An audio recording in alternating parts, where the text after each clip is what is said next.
నమస్కారం. నా TV news వార్తలకు స్వాగతం. ముందుగా వార్తల్లోని ముఖ్యాంశాలు. ఈ నెల 8 నుంచి 18 వరకు శ్రీశైలంలో మహాశివరాత్రి బ్రహ్మోత్సవాలు. సీఎం చంద్రబాబును ఆహ్వానించిన ఎమ్మెల్యే రాజశేఖర్ రెడ్డి, ఆలయ ప్రతినిధులు భక్తులకు సౌకర్యాలపై ప్రత్యేక దృష్టి పెట్టాలని అధికారులకు సీఎం ఆదేశం. చంద్రబాబు, జగన్ ఇద్దరు రాయలసీమ ద్రోహులే అన్న షర్మిల, 5 ఏళ్లు నిద్రపోయి ఇప్పుడు వైసీపీ ఉద్యమాలు చేయడం ఏంటని షర్మిల ప్రశ్న. సంగమేశ్వరం బదులు ముచ్చుమర్రి పెద్ద ప్రాజెక్టు కట్టడంపై అభ్యంతరం. స్వప్రయోజనాల కోసం సీమ ప్రజలను మోసం చేస్తున్నారని ఆరోపణ. కాళేశ్వరం వల్ల పంటలు బంగారంలా పండాయన్న హరీష్ రావు వ్యాఖ్య. కాంగ్రెస్ పాలనలో భూముల ధరలు పాతాళానికి పడిపోయారని విమర్శ. సాగునీటితో రైతుల జీవితం మారిందని హరీష్ రావు స్పష్టం. కాళేశ్వరం రాష్ట్ర ఆర్థికానికి కీలక ప్రాజెక్ట్ అన్న హరీష్. జోగి రమేష్ వ్యాఖ్యలను పూర్తిగా సమర్థించిన బొత్స సత్యనారాయణ. రమేష్ ఇంటిపై దాడి టీడీపీ గూండాల పనేనని ఆరోపణ. రాష్ట్రంలో ఆటవిక రాజ్యం నడుస్తోందని ప్రభుత్వంపై విమర్శ. లోకేష్, చంద్రబాబుల చిప్ పోయిందంటూ ఘాటు వ్యాఖ్యలు. కాంగ్రెస్ ను గెలిపించిన నిరుద్యోగులను ఇప్పుడు మోసం చేస్తోందన్న కవిత. శాఖల వారీగా దొడ్డిదారణ ఉద్యోగ నియామకాలు జరుగుతున్నాయన్న ఆరోపణ. ఎస్సీ, ఎస్టీ, బీసీ బ్యాక్లాగ్ పోస్టులతో అక్రమాలు చేశారని ఫైర్. ఉద్యోగాల భర్తీలో పారదర్శకత పాటించాలని కవిత డిమాండ్. బీజేపీ తీసుకొచ్చిన గ్రామ్జీ చట్టం రాష్ట్రానికి పెనుభారంగా మారుతుందని కాంగ్రెస్ నేత షర్మిల తీవ్రంగా విమర్శించారు. ఈ చట్టం ప్రకారం 40% నిధులను రాష్ట్ర ప్రభుత్వమే భరించాల్సి వస్తుందని, దీనివల్ల తెలంగాణపై దాదాపు 5,000 కోట్ల రూపాయల భారం పడుతుందని తెలిపారు. ఇప్పటికే అప్పుల్లో ఉన్న రాష్ట్రం ఈ స్థాయిలో నిధులు సమకూర్చగలదా అనే ప్రశ్నను లేవనెత్తారు. మాజీ సీఎం వైఎస్ జగన్ కూడా ప్రధాని మోదీ ముందు తలవంచి రాష్ట్రానికి అన్యాయం చేస్తున్నారని ఆరోపించారు. శ్రామికుల హక్కుల పరిరక్షణ కోసం కాంగ్రెస్ పార్టీ రోడ్డెక్కిందని, ఉపాధి హామీ పథకం కొనసాగాలని కేంద్ర, రాష్ట్ర ప్రభుత్వాలపై ఒత్తిడి తెస్తామని స్పష్టం చేశారు. ప్రజల మద్దతు పెరుగుతుండటంతో పోరాటాన్ని మరింత ఉధృతం చేస్తామన్నారు. పరిరక్షించుకోవడానికి, రక్షించుకోవడానికి మీ అందరికీ కూడా ఆసరాగా నిలబడి ఉపాధి హామీని ఎంతో మందికి మళ్ళీ యథావిధిగా నడిపింపజేయడానికే కాంగ్రెస్ పార్టీ ప్రయత్నిస్తుంది. అందులో భాగమే ఈ రోజు నేను మీ దగ్గరికి రావటం జరిగింది. మన రాష్ట్రంలో చాలా సమస్యలున్నాయి. మన రాష్ట్రంలో రైతులకు సమస్యలున్నాయి. బిడ్డలకు ఉద్యోగాలు రావటం లేదు. చదువుకున్న బిడ్డలకు పీజీలు, డిగ్రీలు చదువుకున్న వాళ్ళు కూడా డ్రైవర్లుగానో పనిచేస్తున్నారు, గిగ్ వర్కర్లుగానో పనిచేస్తున్నారు. ఇలా ఎన్నో సమస్యలున్నాయి మన రాష్ట్రంలోనే. వీటన్నిటి కోసం పోరాటం కోసము కాంగ్రెస్ పార్టీ సిద్ధంగా ఉంది. కానీ మీ అందరూ కూడా కాంగ్రెస్ పార్టీ తరపున నిలబడాలి. కాంగ్రెస్ పార్టీని మీరు బలపరుస్తేనే కాంగ్రెస్ పార్టీ మీ తరపున పోరాటం చేయటానికి వీలవుతుంది. మరొకసారి చెప్తున్నాం, రాహుల్ గాంధీ గారు ప్రధానమంత్రి అయితేనే మన రాష్ట్రానికి 10 సంవత్సరాల ప్రత్యేక హోదా వస్తుంది. రాహుల్ గాంధీ గారు ప్రధానమంత్రి అయితేనే మన రాజధాని అప్పులు కాకుండా నిధులిచ్చి కట్టబడుతుంది. రాహుల్ గాంధీ గారు ప్రధానమంత్రి అయితేనే మన బిడ్డలకు ఉద్యోగాలు వస్తాయి. ఇవన్నీ జరగాలి అంటే మళ్ళీ మీరందరూ కాంగ్రెస్ పార్టీ తిక్కు చూడాలి. మీరందరూ కాంగ్రెస్ పార్టీ వైపు చూసి కాంగ్రెస్ పార్టీని మీరు ఆశీర్వదిస్తే తప్ప, మీరు బలపరిస్తే తప్ప కాంగ్రెస్ పార్టీ మిమ్మల్ని బలపరచడానికి కానీ, మీ తరఫున పోరాటం చేయడానికి కానీ వీలుండదు. మరొకసారి మీ అందరినీ అర్థిస్తున్నాం. మీ అందరూ కూడా కాంగ్రెస్ పార్టీని ఆదరించండి. మీ తరఫున చేస్తున్న పోరాటం, ఉపాధి హామీ పథకాన్ని రక్షించుకోవడానికి చేస్తున్న ఈ పోరాటంలో మీరు కూడా చేయి కలపండి. ప్రతి అంశంలో కూడా కాంగ్రెస్ పార్టీ మీ వైపు ఉండి మీ తరఫున పోరాటం చేస్తుందని మరొకసారి మాటిస్తున్నాం. కాంగ్రెస్ ను అధికారంలోకి తీసుకొచ్చిన నిరుద్యోగులను ఇప్పుడు మోసం చేస్తున్నారని తెలంగాణ జాగృతి అధ్యక్షురాలు కల్వకుంట్ల కవిత తీవ్ర వ్యాఖ్యలు చేశారు. మున్సిపల్, రెవెన్యూ, ఇరిగేషన్, విద్యుత్ శాఖల్లో దొడ్డిదారణ ఉద్యోగ నియామకాలకు ప్రయత్నాలు జరుగుతున్నాయని ఆరోపించారు. ఇవన్నీ ఎస్సీ, ఎస్టీ, బీసీలకు చెందిన బ్యాక్లాగ్ పోస్టులేనని, గతంలో భర్తీ చేయకుండా వదిలేసిన ఉద్యోగాలని తెలిపారు. బీఆర్ఎస్ హయాంలో పోస్టులు అమ్ముకున్నారని, అప్పట్లో ఆరోపణలు వచ్చాయని, ఇప్పుడు కాంగ్రెస్ ప్రభుత్వంలోనూ అదే పరిస్థితి నెలకొంటుందని విమర్శించారు. ఉద్యోగాల భర్తీ విషయంలో పారదర్శకత పాటించాలని, యువతకు ఇచ్చిన హామీలను అమలు చేయాలని డిమాండ్ చేశారు. ఈ వ్యవహారంపై ప్రజల్లో తీవ్ర అసంతృప్తి వ్యక్తమవుతోంది. నింపుతున్నారు డబ్బులు తీసుకొని అనేటటువంటి ఒక ఆందోళన చాలా మంది నిరుద్యోగ మిత్రులు వ్యక్తం చేస్తున్నారు. నా దగ్గరకు వచ్చి కలిసిన వాళ్ళలో నిజామాబాద్ కావచ్చు, కామారెడ్డి కావచ్చు, మహబూబ్ నగర్ కావచ్చు, కరీంనగర్, నిర్మల్, ఆదిలాబాద్, వికారాబాద్, ఇట్లా అనేక జిల్లాల నుండి యూత్ అంతా వచ్చి కూడా మాట్లాడుతున్నటువంటి సందర్భం. సో నేను ఈ ప్రభుత్వానికి ఒకటే హెచ్చరిక చేస్తూ ఉన్నా, ఏవైతే ఇట్లా బీఆర్ఎస్ టైంలో అన్యాయం జరిగిందో, ఏదైతే పోస్టులు అమ్ముకున్నారనేటటువంటి ఆరోపణలు, అక్కడక్కడ రుజువైనటువంటి ఆరోపణలు ఉన్నాయో, ఏదైతే చిన్న జిల్లా స్థాయి పోస్టులు కూడా అమ్ముకున్నారో, అదే పరిస్థితి మల్లయ్యల కాంగ్రెస్లో వచ్చేటట్టు కనబడతా ఉన్నది. దయచేసి కళ్ళు తెరవండి, అధికారులకు స్ట్రిక్ట్ వార్నింగ్ ఇవ్వండి. నేను జిల్లా కలెక్టర్లందరినీ కూడా రిక్వెస్ట్ చేస్తూ ఉన్నా, ఈ డిపార్ట్మెంట్లో జిల్లా స్థాయి పోస్టులన్నీ కూడా మీ కలెక్టర్ల పరిధిలోనే ఉంటాయి. ప్రాపర్ ట్రాన్స్పరెంట్ రిక్రూట్మెంట్ చేయండి. చాలా మంది యంగ్స్టర్స్ ఆశలు పెట్టుకొని ఉన్నారు, ఈ జాబ్స్ మాకు వస్తాయి, మేము సెటిల్ అవుతాం లైఫ్లో అనే ఆశతో ఉన్నారు. పైగా యువమిత్రుల్ని, మెరిట్ ఉన్న వాళ్ళని మనం ప్రోత్సహించినట్టయితే మన రాష్ట్ర అభివృద్ధిలో కూడా మంచిగా పాల్గొంటారు. కాబట్టి కలెక్టర్లకు నేను రిక్వెస్ట్ చేస్తూ ఉన్నా, మీరు చూడండి. ఇంకొక మాట కూడా నేను చెప్తా ఉన్నా, ఇవాళ అధికార పార్టీలో ఉన్నటువంటి వాళ్ళకైనా, ఈ అక్రమాలకు అండగా నిలబడే అధికారులకైనా ఎప్పుడో ఒకసారి భగవంతుడి దయ వల్ల మాకు కూడా అవకాశం వస్తుంది. అప్పుడు మాత్రం ఇట్లా డబ్బులు ఇచ్చి మీరు చేసినటువంటి ఉద్యోగాలకు కఠినాతి కఠినంగా శిక్ష వేస్తాం. నేను మిగతా యువమిత్రులకు కూడా చెప్తున్నా, డబ్బులు ఇచ్చి అడ్డదారిలో ఉద్యోగాలు తెచ్చుకునే ప్రయత్నం చేస్తే అది ఎక్కువ కాలం నిలబడదు. పైగా మెరిట్ ఉండి మంచిగా ఉన్నటువంటి వాళ్ళకు అన్యాయం జరుగుతుంది. కాబట్టి మీరు కూడా కొంత ఎఫర్ట్ పెట్టి చదివే ప్రయత్నం చేయండి. ఉద్యోగాలు కొనకుండా ఉద్యోగాల కోసం ఫైట్ చేసి, స్టడీ చేసి, కొట్లాడి సాధించుకునే ప్రయత్నం చేయండి. మీకు అండగా జాగృతి నిలబడుతుంది. మెరిట్ స్టూడెంట్స్కి, పేద విద్యార్థులకి, ఉన్న అరెకరం మధ్యకరం పొలం అమ్ముకొని వచ్చి మీ మేధస్సు మీద మీరు డిపెండ్ అయ్యేటటువంటి మీ అందరికి కూడా జాగృతి అండగా నిలుస్తుందని చెప్పి తెలియజేస్తూ, ప్రభుత్వం కనువిప్పుతోని వెంటనే చూసుకోవాలి, కళ్ళు తెరవాలి, ఏమేం జరుగుతుందో జిల్లాలల్లో సీరియస్గా విచారణ చేయాలని చెప్పి నేను డిమాండ్ చేస్తూ ఉన్నాను. చిల్లకల్లు వైసీపీ గ్రామ పార్టీ అధ్యక్షులు డి రాంబాబు గుండెపోటుతో మృతి చెందడంతో జగ్గయ్యపేట ప్రాంతంలో విషాదం నెలకొంది. రాంబాబు అంతిమయాత్రలో జగ్గయ్యపేట వైసీపీ ఇన్ఛార్జి తన్నీరు నాగేశ్వరరావు స్వయంగా పాడెమోసి నివాళులర్పించారు. మాజీ ఎమ్మెల్యే మొండితోక జగన్మోహన్ రావు, జనసేన నేత సామినేని ఉదయభాను సహా పలువురు నేతలు భౌతిక కాయానికి నివాళులర్పించారు. పార్టీ కోసం నిరంతరం పనిచేసిన కార్యకర్తను కోల్పోవడం తీరని లోటని తెలిపారు. అంతిమయాత్రలో పెద్ద సంఖ్యలో పార్టీ శ్రేణులు పాల్గొన్నారు. ఆయన సేవలు మరవలేనివని నేతలు గుర్తు చేశారు. ఈ ఘటనతో గ్రామంలో తీవ్ర విషాద వాతావరణం నెలకొంది.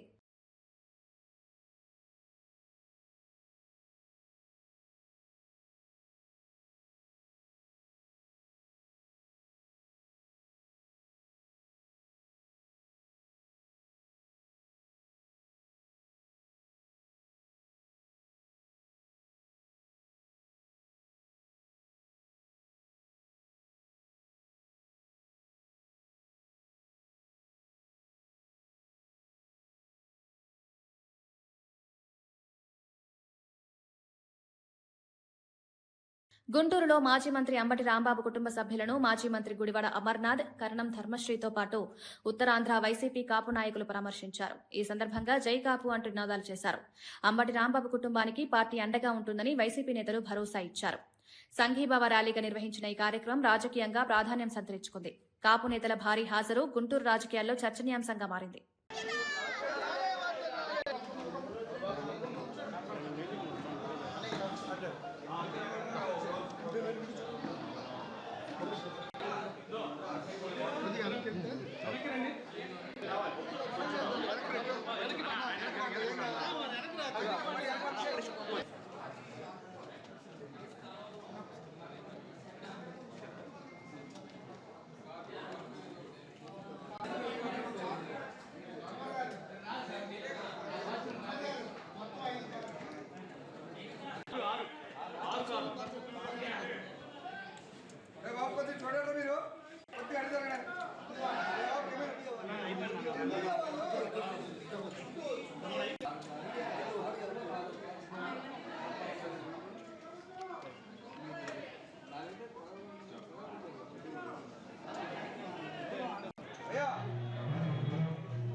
శ్రీశైల క్షేత్రంలో ఈ నెల 8 నుంచి 18 వరకు జరగనున్న మహాశివరాత్రి బ్రహ్మోత్సవాలకు ముఖ్యమంత్రి చంద్రబాబు నాయుడును ఆహ్వానించారు. ఆలయ చైర్మన్, బోర్డు సభ్యులు మహానందిలో సీఎంను కలిసి స్వామివారి చిత్రపటం, ప్రసాదాలు అందజేశారు. ఎమ్మెల్యే రాజశేఖర్ రెడ్డి కూడా సీఎంను ఆహ్వానించిన వారిలో ఉన్నారు. శ్రీశైల బ్రహ్మోత్సవాలు భక్తులకు విశేష ఆకర్షణగా నిలవనున్నాయని, దేశం నలుమూలల నుంచి భక్తులు తరలిరానున్నారని ఆలయ అధికారులు తెలిపారు. ఏర్పాట్లు వైభవంగా జరుగుతున్నాయని పేర్కొన్నారు.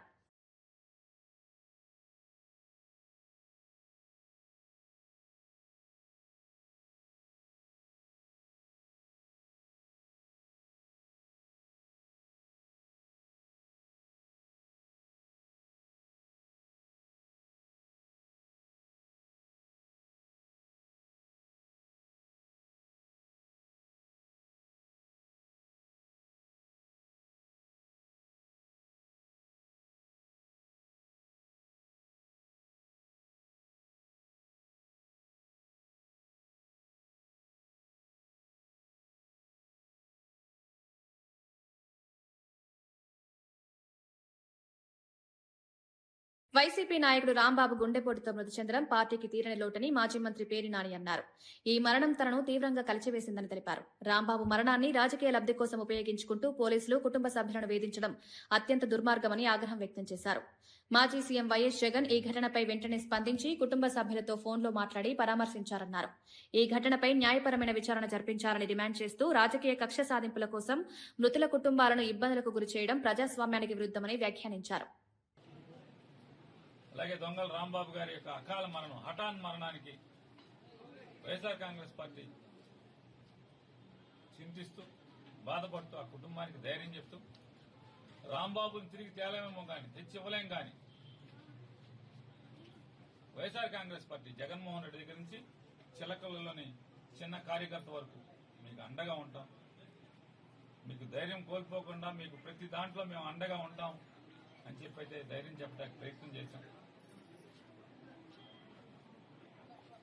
రాంబాబు గారి ఆత్మకు శాంతి చేకూరాలని అయ్యా పోలీసు వారు ఎవరైతే ఈ వేధిస్తున్నారు దినమన్నా ప్రశాంతంగా చేసుకోనండి.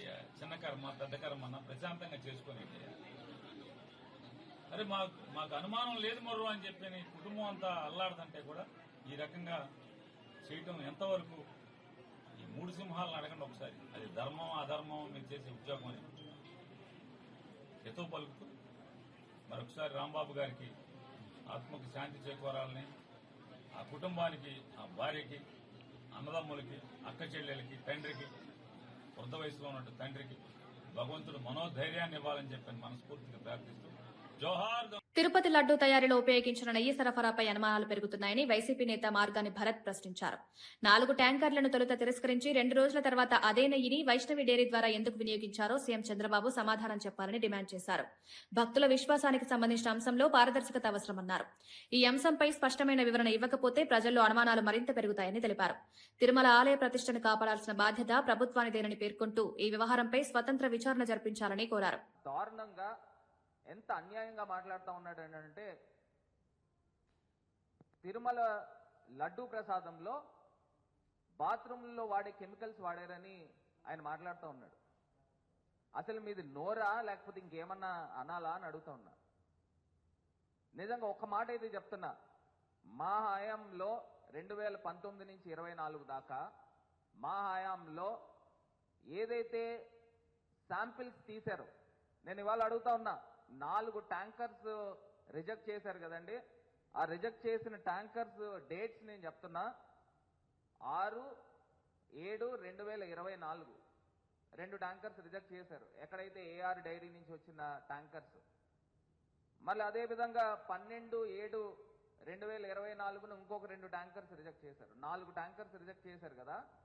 ఆ 4 ట్యాంకర్స్ కూడా ఏఆర్ డైరీ రిజెక్ట్ చేసినవి మళ్ళీ ఒక 2 రోజుల కాల వ్యవధిలో వైష్ణవి డైరీ ద్వారాగా మళ్ళీ సేమ్ అయ్యే ట్యాంకర్లు వచ్చినప్పుడు ఆ యొక్క గీని మహాప్రసాదంలో ఎందుకు వాడారు చంద్రబాబు నాయుడు గారు అని మీరు దానికి ప్రశ్నకి సమాధానం చెప్పాలా. ఇప్పుడు అందులో అడల్టరేటెడ్ గా ఉంది కాబట్టే దాన్ని రిజెక్ట్ చేశారు కదా. మీ హయాంలో చంద్రబాబు నాయుడు గారు ప్రభుత్వం వచ్చిన తర్వాత మరి రిజెక్ట్ చేసినప్పుడు మళ్ళీ అదే ట్యాంకర్స్ వేరే రూపేణ వచ్చినప్పుడు ఎలా వాడారు? అప్పుడు ఉన్న ఎగ్జిక్యూటివ్ ఆఫీసర్ ఈఓని పైన మీరు ఏం యాక్షన్ తీసుకున్నారు? తిరుమల బోర్డు అసలు బోర్డు పైన గవర్నమెంట్ యాక్షన్ తీసుకోవాలి కదా. ఇండిపెండెంట్ బాడీ అయినప్పటికీ కూడా అడల్టరేటెడ్ గీ అని మీరు ఉద్ఘాటించారు. చంద్రబాబు నాయుడు గారు ఉద్ఘాటించారు. ఉద్ఘాటించినప్పుడు రాష్ట్ర ముఖ్యమంత్రిగా మీకు ఏం బాధ్యత ఉంది? మీరు ఎందుకు? మంచిర్యాల జిల్లా బెల్లంపల్లిలోని బాలిక వసతి గృహంలో ఫుడ్ పాయిజన్ ఘటన కలకలం రేపింది. రాత్రి వండిన మీల్ మేకర్ కర్రీలో పురుగులు ఉన్నాయని విద్యార్థులను ఫిర్యాదు చేసినా వార్డెన్ పట్టించుకోలేదని ఆరోపణలు వినిపిస్తున్నాయి. ఫలితంగా సుమారు 40 మంది విద్యార్థినులు తీవ్ర అస్వస్థతకు గురయ్యారు. కొందరు వంతులు చేసుకుని స్పృహ కోల్పోవడంతో స్థానికులు వెంటనే వారిని ఆసుపత్రికి తరలించారు. నిర్లక్ష్యం వహించిన వార్డెన్పై తక్షణ చర్యలు తీసుకోవాలని విద్యార్థి సంఘాలు డిమాండ్ చేస్తున్నాయి. బాలికల ఆరోగ్యంతో చెలగాటమాడిన బాధ్యులపై కఠిన చర్యలు తీసుకోవాలని కోరుతున్నారు.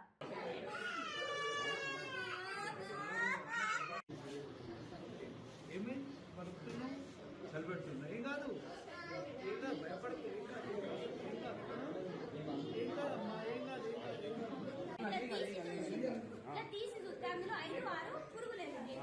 అయితే ఇక అందరూ తీసి చూసేసరికి అందరికి వెళ్ళిపోయి ఇది మాది అబద్ధం అంటారని మేము తినకుండానే బాక్సులు పెట్టి వచ్చాము సార్. అయితే మేడంని హాస్పిటల్కి 108కి కాల్ చేయండి మేడం అని చెప్తే మేడం అన్నారు పరుగు పోతుంది అని చూపిస్తే వీళ్ళకి అందరికి ఒక్కొక్క ఇంజక్షన్ వేసి ఒక్కొక్క టాబ్లెట్ వేసింది. మేడంకి 7:30కి కాల్ చేసి నేను వచ్చింది.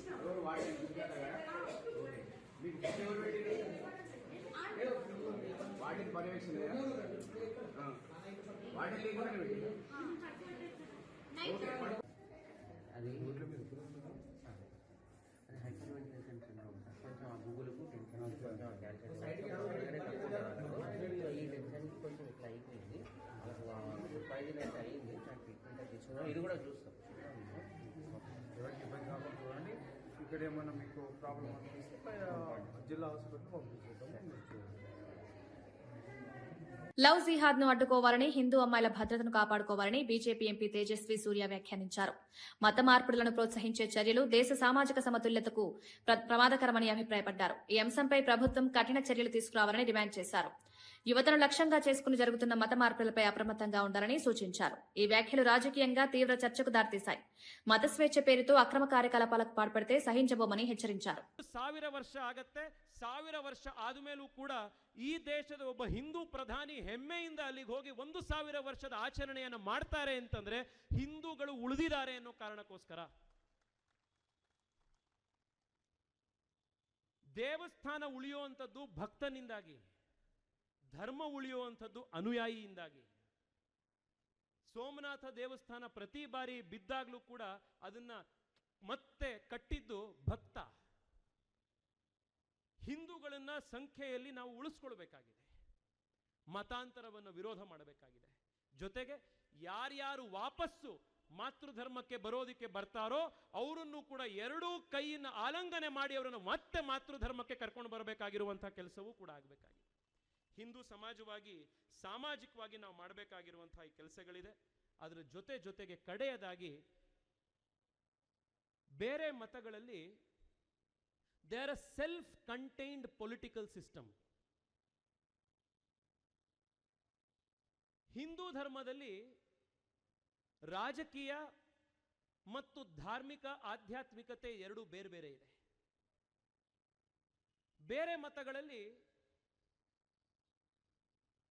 ಧಾರ್ಮಿಕತೆ ಅಥವಾ ಅದರಲ್ಲಿ ಏನು ರಿಲಿಜಿಯಾಸಿಟಿ ಅಂಡ್ ಥಿಯೋಕ್ರಸಿ ಎರಡೂ ಕೂಡ ಒಟ್ಟಿಗೆ ಇದೆ. ನಮ್ಮಲ್ಲದಿಲ್ಲ. ಆದ್ರಿಂದ ಹಿಂದುತ್ವದ హైదరాబాద్ ఫోరెన్సిక్ ల్యాబ్ లో జరిగిన అగ్ని ప్రమాదం అనుమానాలకు తావిస్తోంది. కీలక డాక్యుమెంట్లు మాయం చేసేందుకే ఈ ప్రమాదం జరిగిందా అనే సందేహాలు వ్యక్తమవుతున్నాయి. ఓటుకు నోటు కేసుకు సంబంధించి ఆధారాలు కూడా అక్కడే ఉన్నాయన్న ప్రచారం ఊపందుకుంది. షార్ట్ సర్క్యూట్ కారణంగానే అగ్ని ప్రమాదం జరిగిందని అధికారులు చెబుతున్నప్పటికీ ప్రజల్లో అనుమానాలు తొలగడం లేదని. ఫోరెన్సిక్ ల్యాబ్ నేర పరిశోధనకు కీలక కేంద్రం కావడంతో ఈ ఘటనకు మరింత ప్రాధాన్యం ఏర్పడింది. పూర్తిస్థాయి విచారణ జరిపి నిజాలు బయటకు తేవాలని విపక్షాలు డిమాండ్ చేస్తున్నాయి.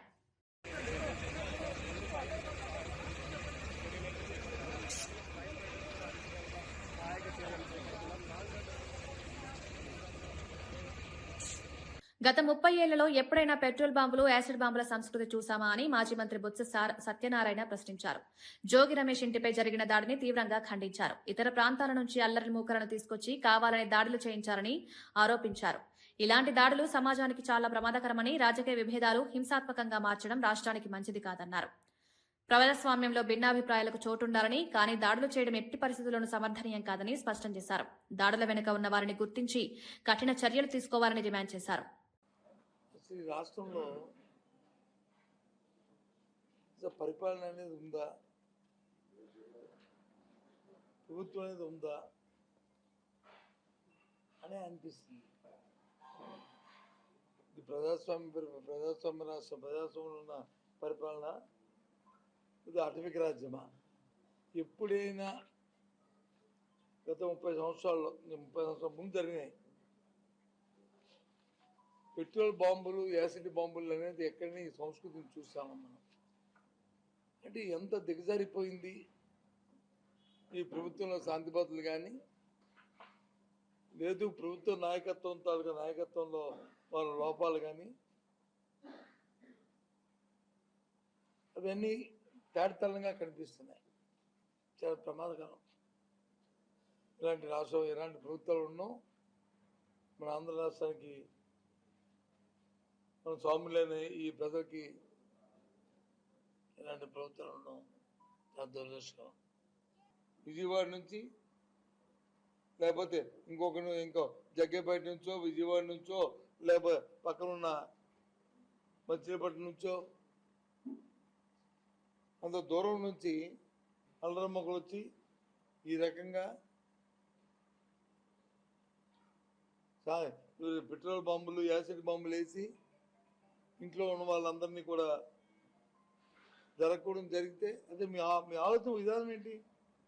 కేసీఆర్ హయాంలో నిర్మించిన కాళేశ్వరం ప్రాజెక్టు వల్ల పంటలు బంగారంలో పండాయని, భూముల ధరలు భారీగా పెరిగాయని మాజీ మంత్రి హరీష్ రావు అన్నారు. కాంగ్రెస్ ప్రభుత్వం అధికారంలోకి వచ్చిన తర్వాత భూముల ధరలు ఎందుకు పాతాళానికి పడిపోయాయో ప్రజలు ఆలోచించాలని హితవు పలికారు. సాగునీటి లభ్యతతో రైతుల జీవితం మారిందని, వ్యవసాయానికి ఊతం లభించిందన్నారు. భూముల విలువ తగ్గడం ప్రజల విశ్వాసం తగ్గిన సూచనగా పేర్కొన్నారు. రాబోయే ఎన్నికల్లో ప్రజలు ఈ అంశాలన్నింటినీ గుర్తుపెట్టుకుని నిర్ణయం తీసుకుంటారని వ్యాఖ్యానించారు. కేసీఆర్ కాళేశ్వరం కట్టింది కనుక ఇలా బంగారు మూల పంటలు పండుతున్నాయి. మా మెదక్ జిల్లాలో బంగారు మూల మా రైతులు బతుకుతున్నారు. ఇలా భూముల ధరలు పెరిగినాయి కేసీఆర్ వచ్చినాక.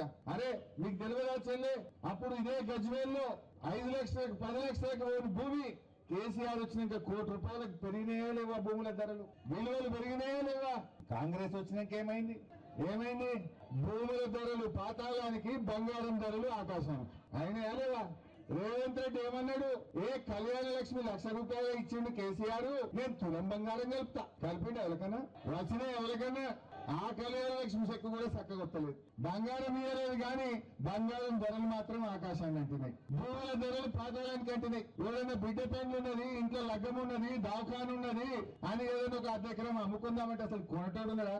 ప్లాట్ అమ్ముకుందామంటే ఏదైనా కొనటోడున్నాడా? ఇలా గజ్వేల్లో 100-150 షటర్లు కిరాయికి పడ్డాయి. టూలెట్ బోర్డులు కనబడుతున్నాయి. గిరాయికి అయితే లేదు. గజ్వేల్ని ఆగం చేసి 2047 నాటికి వికసిత్ భారత్ నిర్మాణమే లక్ష్యంగా కేంద్ర బడ్జెట్ రూపొందించబడిందని కేంద్ర మంత్రి రామ్మోహన్ నాయుడు తెలిపారు. రాజమహేంద్రవరంలో మీడియాతో మాట్లాడిన ఆయన, ప్రధాని మోదీ నాయకత్వంలో దేశం అనేక సంస్కరణలు సాధించిందన్నారు. యువత ఆశయాలు, ఆకాంక్షలు ప్రతిబింబించేలా బడ్జెట్ రూపొందించిందని చెప్పారు. వచ్చే 20 ఏళ్ల పాటు 7% వృద్ధి రేటు కొనసాగించే దిశగా ఆర్థిక విధానాలు రూపొందించాయని వివరించారు. ఈ బడ్జెట్ దేశాన్ని ఆర్థికంగా బలోపేతం చేస్తుందని అభిప్రాయపడ్డారు. భారతీయులు వాళ్ళ భవిష్యత్తుని నిర్ణయించే విధంగా ఈ కేంద్ర బడ్జెట్ పెట్టారనేది గర్వంగా ఈ సందర్భంగా తెలియజేసుకుంటున్నాను. 7% వృద్ధి రేటుతో గత 12 సంవత్సరాలుగా మనం భారతదేశం ముందుకు నడుస్తుంది. ఈ 7% గ్రోత్ని మనం అచీవ్ చేసుకోవాలి భవిష్యత్తులో కూడా అనంటే ఖచ్చితంగా దాని మీద కూడా దృష్టి పెట్టుకొని మనం కొన్ని నిర్ణయాలు తీసుకోవాలి. అందులో అత్యంత కీలకమైనటువంటిది manufacturing sector. Rare earth magnet కారిడార్ని మొట్టమొదటిసారిగా బడ్జెట్లో ప్రవేశపెట్టి అనౌన్స్ చేశారు. అందులో మరొక విశేషం ఏంటంటే ఆంధ్రప్రదేశ్ రాష్ట్రాన్ని కూడా గుర్తించారు. రేర్ ఎర్త్ మ్యాగ్నెట్తో పాటు క్రిటికల్ మినరల్స్ కూడా దానితో పాటు ఉపయోగపడతాయి. ఇప్పుడు ఉన్నటువంటి పరిస్థితుల్లో భారతదేశం ఎక్కువ శాతం అది ఇంపోర్ట్ చేయాల్సినటువంటి అవసరం ఉంది. కానీ మన దగ్గర ఖనిజాలు ఉన్నాయి. సో రేపు భవిష్యత్తులో ఏవైతే ఈ ఇంపార్టెంట్ క్రిటికల్ మినరల్స్ కానీ రేర్ ఎర్త్ మ్యాగ్నెట్స్ కానీ ఉన్నాయో దీన్ని ఇంపోర్ట్ మనం తగ్గించుకొని మన దగ్గరే మ్యానుఫ్యాక్చర్ చేసుకునే విధంగా ప్రభుత్వం నిర్ణయం తీసుకుంటుందని కూడా ఈ సందర్భంగా తెలియజేస్తున్నారు.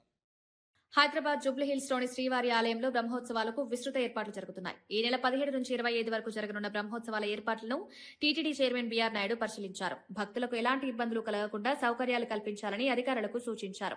ట్రాఫిక్ నియంత్రణ, పారిశుద్ధ్య పనులు సమర్థంగా నిర్వహించాలని తెలిపారు. బ్రహ్మోత్సవాల సందర్భంగా పెద్ద సంఖ్యలో భక్తులు వచ్చే అవకాశం ఉండడంతో అన్ని శాఖలు సమన్వయంతో పనిచేయాలని సూచించారు. 26వ తారీఖు వరకు 8 రోజులు ఈ శ్రీవారి బ్రహ్మోత్సవాలు జరగబోతున్నాయి. దానికి కావాల్సిన ఏర్పాట్లన్నీ కూడా మొదలుపెట్టారు. కాబట్టి హైదరాబాద్లో ఉన్నటువంటి హిందూ బంధువులందరూ కూడా ఈ ప్రోగ్రాంకి రావాలి, అందరూ చూసి ఆనందించాలి అని చెప్పి ప్రతి ఒక్క హిందూని కోరటం జరుగుతూ ఉంది. ఓం నమో వెంకటేశ్వర. తమ ఇంటిపై దాడి జరిగిన తర్వాత ప్రెస్ మీట్ పెట్టి ఎమ్మెల్యే గల్లా మాధవి బెదిరింపులకు దిగుతున్నారని అంబటి మౌనిక తీవ్రంగా స్పందించారు. మెసేజ్లు ఇవ్వడం కాదు, ముందు మీ పిల్లలకు ఏం మెసేజ్ ఇస్తున్నారని ప్రశ్నించారు. 2000 మంది టీడీపీ గూండాలు దాడి చేసినా తమ తండ్రి ధైర్యంగా ఇంట్లోనే ఉంటున్నారని తెలిపారు. ఇలాంటి బెదిరింపులతో భయపడే ప్రసక్తే లేదని స్పష్టం చేశారు. దాడుల వెనుక ఉన్న వారిని బయటపెట్టాలని, ప్రజలు నిజాలు తెలుసుకోవాలని అన్నారు. కానీ నేను చెప్తున్నాను, ఇవాళ అంబటి రాంబాబు గారు 2000 మంది చుట్టుముట్టిన ఇంటిని లోపల కూర్చుని ఒక్కళ్ళే రాళ్లు రువ్వుతున్నా, కత్తులు దూస్తున్నా, గుణపాలు గోడల్లో నుంచి దిగుతున్నా ధైర్యంగా కూర్చున్నారు. ఆ ధైర్యం ఎక్కడిది? వ్యవస్థ మీద ఉన్నటువంటి నమ్మకమే ఆయనకు ఆ ధైర్యం ఇచ్చిందని నేను నమ్ముతున్నాను. కానీ వాళ్ళ వ్యవస్థని నిర్వీర్యం చేసి, పోలీసుల్ని డమ్మీ చేసి, పోలీసు వ్యవస్థ అనేది ఎంత పవర్ఫుల్, దాన్ని డమ్మీలుగా చేసి మీరు ఇంటి మీదకి వచ్చి ఆడవాళ్ళ మీద కూడా దాడి చేస్తారా? మీరు గమనించుకోవాలి. అలాగే నేను పవన్ కళ్యాణ్ గారిని, చంద్రబాబు నాయుడు గారిని ఇద్దరిని నేను లా అండ్ ఆర్డర్ని కాపాడమని నేను అడగడం జరిగింది. నేను అడిగితే మమ్మల్ని వాళ్ళు ప్రశ్నిస్తున్నారు. పవన్ కళ్యాణ్ గారు మీరు ఇప్పుడు గుర్తొచ్చారా, మీకు ఇప్పుడు గుర్తొచ్చారా అని మమ్మల్ని ప్రశ్నిస్తున్నారు. నేను వాళ్ళని సూటిగా అడుగుతున్నా, పవన్ కళ్యాణ్ గారిని తల్లిని తిట్టి మీరు ఓట్ల కోసం వచ్చేసరికి మీకు పవన్ కళ్యాణ్ గుర్తు రావచ్చునా? మాకు మటుకు లా అండ్ ఆర్డర్ని కాపాడడానికి పవన్ కళ్యాణ్ గారు డిప్యూటీ సీఎం గా ఉన్నప్పుడు మేము అడగకూడదు ఆయన్ని? ఇదే న్యాయం అని నేను అడుగుతున్నా. నన్ను ప్రశ్నించే వాళ్ళందరినీ నేను అడుగుతున్నాను. మీరు పవన్ కళ్యాణ్ తిట్టినటువంటి వ్యక్తులని వాటేసుకుని మీరు నన్ను ఈ ప్రశ్న అందిస్తున్నారని సంధిస్తున్నారు ఈ ప్రశ్న నాకు. నేను నా పర్సనల్ రికమెండేషన్ కోసమో ఏదో ఫ్యామిలీ రికమెండేషన్ కోసమో నేను ఆయన అడగలేదండి. నేను అడిగింది లా అండ్ ఆర్డర్ ని కాపాడమని ఒక డిప్యూటీ సీఎం గా ఆయన నేను అడిగాను. తద్వారా అంబటి రాంబాబు గారు ఇతరులు కాపాడబడతారు లా అండ్ ఆర్డర్ ని కాపాడినప్పుడు. దీన్ని మీరు ఒకసారి మీరు ఆలోచించుకోవాలి. మీ మనస్సాక్షికి దీన్ని వదిలేస్తున్నాం.